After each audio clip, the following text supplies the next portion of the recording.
Welcome to connectianshq.com, the headquarters for connecting Christians. Thank you for tuning in to connectianshq.com, the headquarters for connecting Christians. I'm your host, Miranda Bartholomew. On today's episode, we have Tricia Goyer. Tricia, how are you doing today? I'm doing great. Thank you so much. It's great being here. Excellent. We're excited to talk with you. And for our listening audience, please allow me to share a brief background. Tricia is a God-centered USA Today best-selling author with a detailed, focused approach to her unique blend of writing. As a prolific writer, she's published over 70 books and won multiple awards. In her most recently released book called Walk It Out, Tricia demonstrates the powerful work God accomplishes if we're willing to step out in obedience to biblical commands and His quiet urgings, no matter our fears or feelings of inadequacy. So Tricia, again, welcome. We are excited to talk with you and to really just jump into this great book. And, it's just clear from the number of books you've authored that writing is a huge part of your life and Christian walk. Can you just share with us why? Why is that? You know, I never thought of being a writer when I was growing up. I always wanted to be a school teacher. But the fun thing is I grew up in a home without books. And then in the 6th grade, our family moved near a library. So as soon as we moved near the library, I was over there all the time. I was reading lots of books.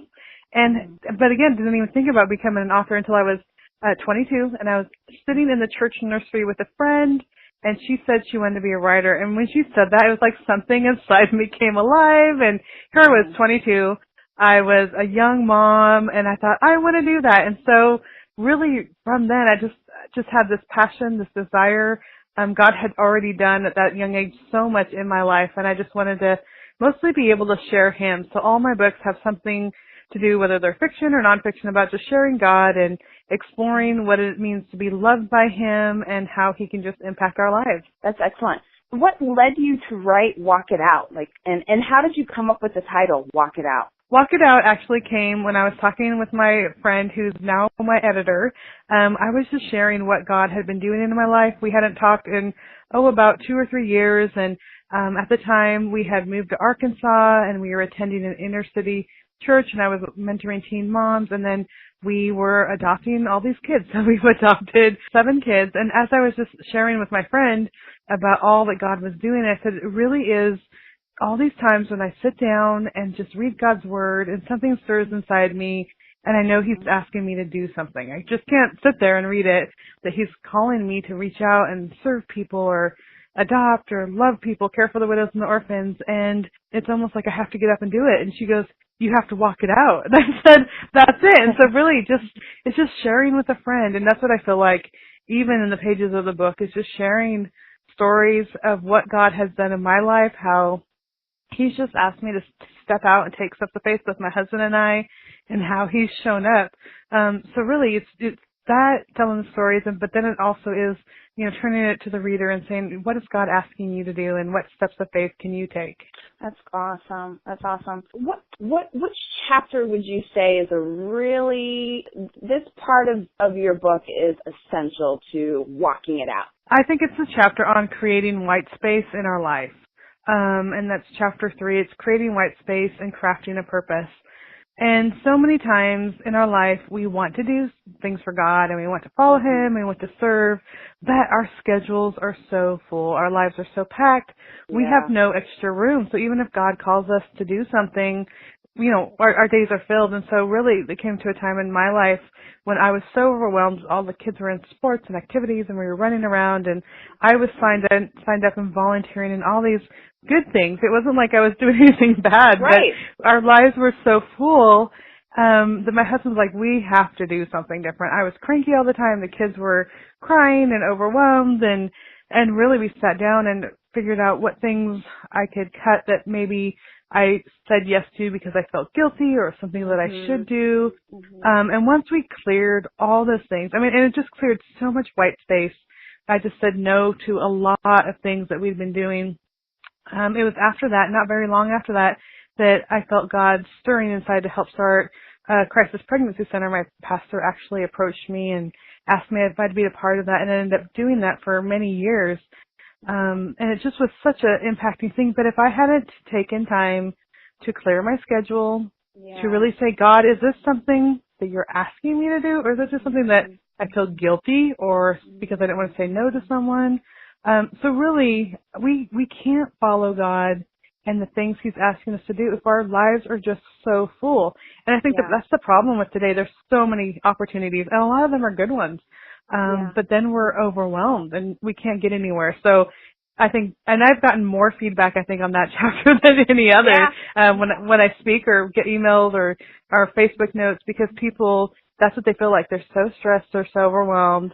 And that chapter has really helped them. That, and I would have said the same, because, you talked a little bit about a checklist, and even it being involved in like a small group or what have you, and, or studying the word, like you had checklists and, growing up or what have you. And I can identify with that completely.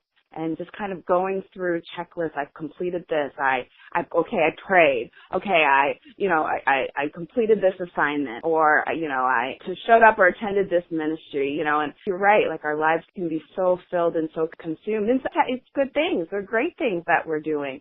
But then where's the relationship with God? Like, have you stopped and asked God about what you're doing? And that's just so powerful to me. I mean, I don't know if there's more you can add as to kind of clearing out that white space and being very careful. Is there more you can add to that? I will add, just even with my kids, because, we think we have to not only fill up our schedules, but fill up our kids' schedules, because, I almost saw them as empty vessels, that I had to fill them with the art classes and the music classes, music lessons and the sports. And I had to fill them up because I needed to help them be these wonderful adults that can excel in so many ways. And, at the time my son was in T-ball, he hated it. He sat in the outfield and picked grass. My daughter was in ballet, and she would actually run laps around while the other girls were listening to the teacher. She liked the tutus. She could care less about the class. I know. But I was spending 35 minutes driving, 45 minutes there. It was all this time to give my kids these activities. And when my husband's like, do they even like going to these things? I knew the answer, but I asked them, I said, what if we dropped out of T-ball and ballet? And they're like, okay, they could care less. And later we found things like my daughter took piano lessons, and now she helps play for the worship band in her church. She's a missionary. And so that was the thing that she continued to do.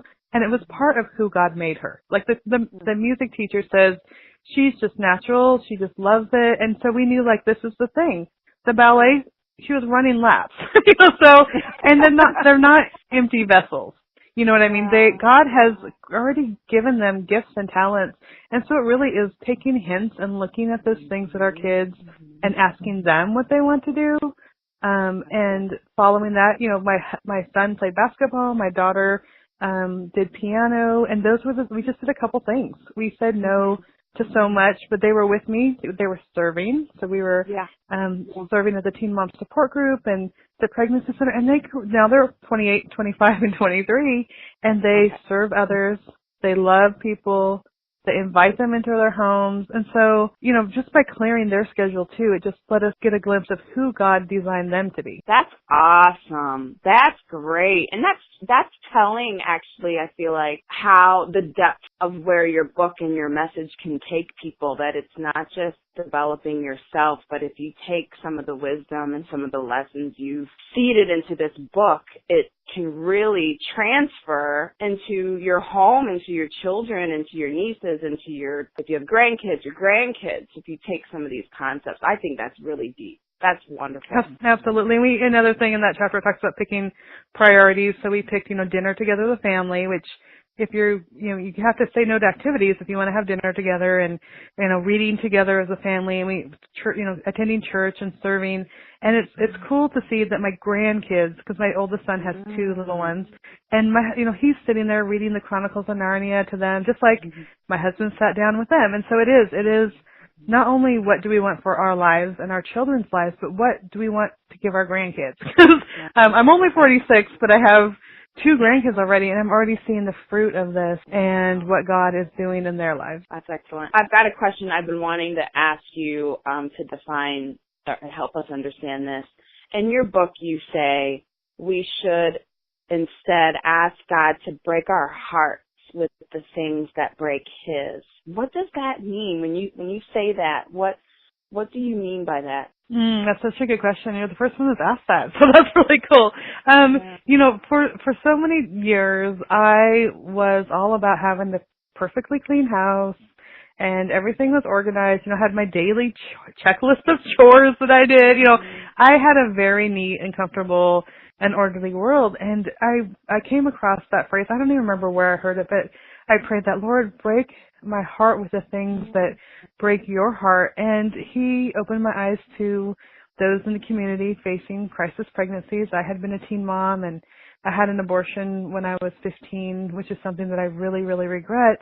And, He just reminded me there's young women in the community that are facing the same struggles and questions and fears that you did. And so, He first opened my eyes to that. And later my grandma and grandpa moved in with us. So, He tells us to care for the orphans and the widows. And so He broke my heart. He was cared for after my grandpa passed away. My grandma still lives with us. She's lived with us since 2000. So she's been here for 17 years. And he broke my heart for her, just realizing, all her life she's had my grandpa to take care of her, and she was alone and financially wasn't able to support herself. So we moved her in with us. And then later, after our 3 kids, biological kids were nearly out of the house, just putting our heart out there for orphans and just seeing that there's kids out there that need forever homes. There's so many kids in the foster care system that their parents' rights are already terminated and they're open for adoption. So when I prayed that, God's like, all right, this is what really breaks my heart. And it wasn't all at once. I mean, this has been 20 years process. It wasn't like I woke up the next day and just had all these worries and concerns. And but it was slowly over time, God would open my heart to things and people that He wanted us to connect with. And the last adoption we did was a sibling group of 4 girls. They were preteen and teens, and I remember we met them. The oldest was 14 at the time, and just meeting her, we walked in for the first time, and she had tears in her eyes, and she knew that we were, in the process of wanting to adopt them. And she says, "I've been praying for a mom and a dad for so many years, and I never thought I would have one." And just to think that God had heard my prayer to break my heart, and then God had heard her prayer. She was in a Baptist children's home. That God had heard her prayer for mom and dad, and He connected those things together. If I had just been, just concerned about my comfort zone and keeping my house clean and all the things that made me happy, I wouldn't be here. And I guarantee my house is never clean. Like I have a housekeeper that comes 4 hours a week. And by the time she leaves, because there's children in every room, so by the time she leaves, I look around like, was someone even here? I can see it a little bit. My shelves aren't dusty, but it's never clean, but that's okay. Like, I know that I would rather have these kids and be out of my comfort zone now than have that perfectly ordered life that I had for so many years. Gosh. So what does walking it out look like in your life today?